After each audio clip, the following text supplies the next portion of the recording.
हिजाब पर कोई यहाँ पर हिंदुस्तान में प्रतिबंध नहीं है, बैन नहीं है। आप सड़क पे, आप मार्केट में, आप अन्य जगहों पे, जहाँ पर घर पे, जहाँ पर भी चाहिए आप हिजाब पहनिए। अदालत के फैसले का एहतराम अपनी जगह पर है, लेकिन जहाँ तक है ऊपरी अदालतों पर जाने के रास्ते हमारे अभी खुले पड़े हैं। यकीनन है कि इस मुल्क में टीका भी बाकी रहे, टोपी भी बाकी रहे, दाढ़ी भी बाकी रहे, किरपान भी बाकी रहे। हिजाब विवाद मामले में कर्नाटक हाईकोर्ट की फुल बेंच ने अपना फैसला सुना दिया है। हाईकोर्ट ने कहा है कि हिजाब इस्लाम का हिस्सा नहीं है। उन्होंने कहा कि शिक्षण संस्थान इस तरह के पहनावे और हिजाब पर बैन लगा सकते हैं। अपने आदेश के साथ ही हाईकोर्ट में हिजाब की अनुमति मांगने वाली सभी याचिकाएं खारिज कर दी गई। हाईकोर्ट की फुल बेंच ने फैसला सुनाते हुए कहा कि हिजाब पहनना इस्लाम में जरूरी हिस्सा नहीं है। बेंच ने मुस्लिम संगठनों और छात्रों की याचिका खारिज करते हुए कहा कि हिजाब पहनना जरूरी नहीं है। शिक्षण संस्थान क्लास में हिजाब पहनने पर बैन लगा सकते हैं। हाईकोर्ट के चीफ जस्टिस की अध्यक्षता वाली 3 जजों की बेंच ने फैसला सुनाते हुए कहा कि क्लासरूम के अंदर कोड ऑफ कंडक्ट जरूरी है। क्लासरूम के बाहर चाहे जो छात्र जो कोई ड्रेस पहने, लेकिन क्लासरूम में स्कूल कॉलेज के ड्रेस कोड को मान्यता दी जाए। स्कूल और कॉलेज को अपनी ड्रेस कोड तय करने का पूरा अधिकार है। अदालत ने 3 सवाल पूछे और फिर उनके जवाब दिए। अदालत ने कहा कि मुस्लिम महिलाओं का हिजाब पहनना इस्लाम में जरूरी धार्मिक रिवाज नहीं है। कोर्ट ने कहा कि स्कूल यूनिफॉर्म तय करने पर स्टूडेंट्स आपत्ति नहीं जता सकते। अदालत ने कहा कि सरकार के पास आदेश जारी करने की शक्ति है। शिक्षण संस्थान में हिजाब को लेकर हाईकोर्ट पहुंचे इस विवाद पर फुल बेंच ने 15 से ज्यादा दिनों तक सुनवाई की और दोनों पक्षों की दलीलें सुनने के बाद पिछले हफ्ते फैसला सुरक्षित रख लिया था। इधर मामले की संवेदनशीलता को देखते हुए राज्य सरकार ने कर्नाटक के जिलों में धारा 144 लागू कर दी है। जो इलाके सबसे ज्यादा संवेदनशील हैं, वहां के शिक्षण संस्थानों के बंद रखने का फैसला लिया गया है। आपको बता दें कि हिजाब का विवाद उडुपी के एक कॉलेज से उठा। गवर्नमेंट प्री कॉलेज में छात्राओं को स्कूल में हिजाब पहनना अलाउड था, लेकिन क्लास के अंदर हिजाब बैन था। पिछले साल दिसंबर में कॉलेज की 6 छात्राओं ने क्लास के अंदर हिजाब पहनकर जाने की कोशिश की। उन्हें रोका गया, लेकिन छात्राएं अड़ गई। उसके बाद वो कॉलेज के बाहर धरने पर बैठ गईं और उसके बाद विवाद तूल पकड़ता गया। कॉलेज के अंदर का ये प्रदर्शन बाकी जिलों और देश के कई राज्यों तक फैल गया। वहीं अब हाईकोर्ट के फैसले पर जहां सत्ता पक्ष में खुशी है, वहीं विपक्ष हाईकोर्ट के आदेश पर खासा नाराज है। कर्नाटक के मुख्यमंत्री बोम्मई ने कहा कि शांति और सद्भाव बनाए रखा जाना चाहिए। मैं सभी अधिकारियों से फैसले को स्वीकार करने की अपील करता हूं। केंद्रीय मंत्री मुख्तार अब्बास नकवी ने कहा कि हिजाब को लेकर जो हंगामा था वो इसलिए था कि कैसे मुस्लिम लड़कियों को औपचारिक शिक्षा से दूर रखें और तालिबानी सोच के साथ झोंक दें, जिससे उन्हें औपचारिक शिक्षा ना मिले। कोर्ट ने जो निर्णय लिया है वो भारत के संविधान और समाज के हिसाब से बिल्कुल ठीक है। देखिए, हिजाब को लेकर जो हारा हंगामा था वो शुद्ध रूप से साजिशों और षड्यंत्रों से भरा हुआ था। हिजाब को लेकर के जो हारा हंगामा था वो किस तरह से मुस्लिम लड़कियों को फॉर्मल एजुकेशन से बाहर किया जाए और उनको तालिबानी सोच के साथ उस जगह झोंक दिया जाए जहां पर कि फॉर्मल एजुकेशन ना मिल पाए। और इसलिए जो है वो आप अगर देखें तो डिसिप्लिन का, अपने इंस्टीट्यूशंस के डिसिप्लिन होते हैं, ड्रेस कोड होते हैं, डेकोरम होते हैं, उसको सभी लोग किसी भी धर्म के हों, किसी भी जाति के हों, किसी भी क्षेत्र के हों, सब मानते हैं। उस पर तो कोई प्रतिबंध है नहीं। हिजाब पर कोई यहाँ पर हिंदुस्तान में प्रतिबंध नहीं है, बैन नहीं है। आप सड़क पे, आप मार्केट में, आप अन्य जगहों पे, जहाँ पर घर पे, जहाँ पर भी चाहिए आप हिजाब पहनिए। लेकिन जो हिजाब को लेकर के एक हॉरर हंगामा था, एक षड्यंत्र और साजिशों से भरी जिद थी, वो एक्सपोज हो रही है। और मैं मानता हूँ कि जो कोर्ट ने डिसीजन किया है वो बिल्कुल हिंदुस्तान के कॉन्स्टिट्यूशन के हिसाब से, हिंदुस्तान और समाज के, जहां संविधान के हिसाब से वहां समाज के हिसाब से भी ये बिल्कुल उपयुक्त है।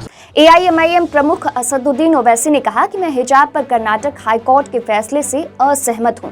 फैसले से असहमत होना मेरा अधिकार है और मुझे उम्मीद है कि याचिकाकर्ता सुप्रीम कोर्ट के समक्ष अपील करेंगे। मुझे ये भी उम्मीद है कि अन्य धार्मिक समूहों के संगठन भी इस फैसले के खिलाफ अपील करेंगे।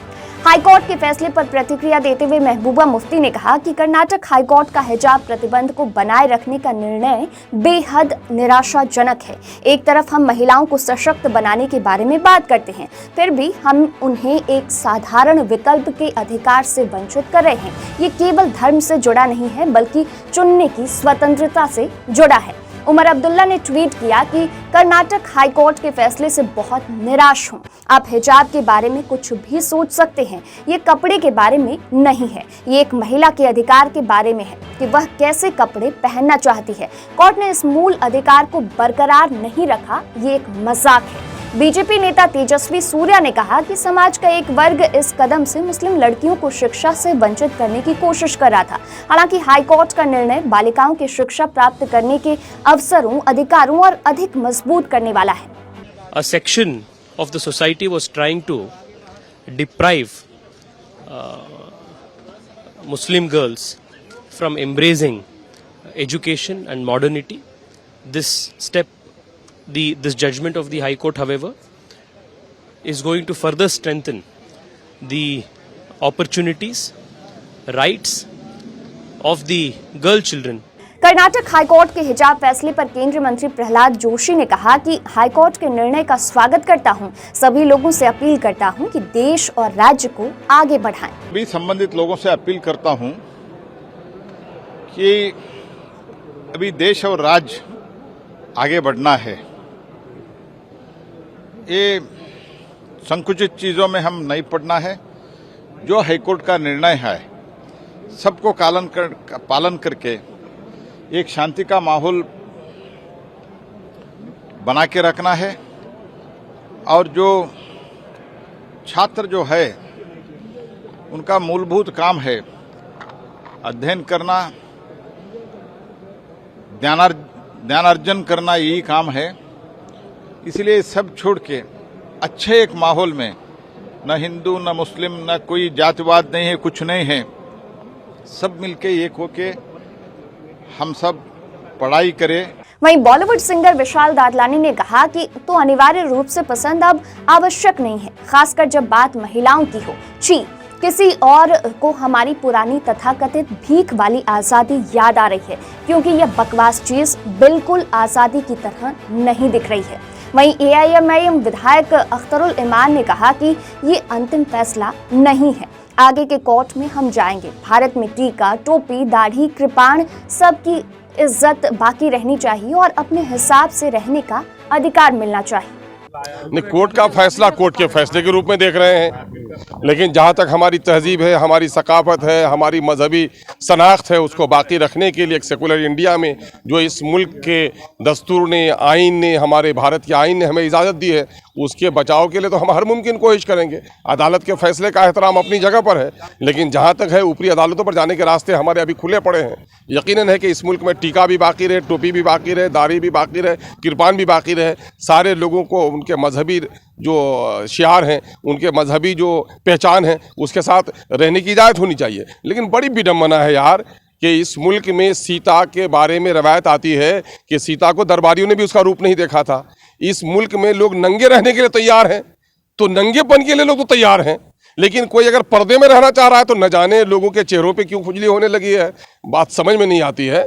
बहरहाल इन चीज़ों को इस देश की शक्ति, शांति भक्तों के गीत में है और मुक्ति प्रीत में है।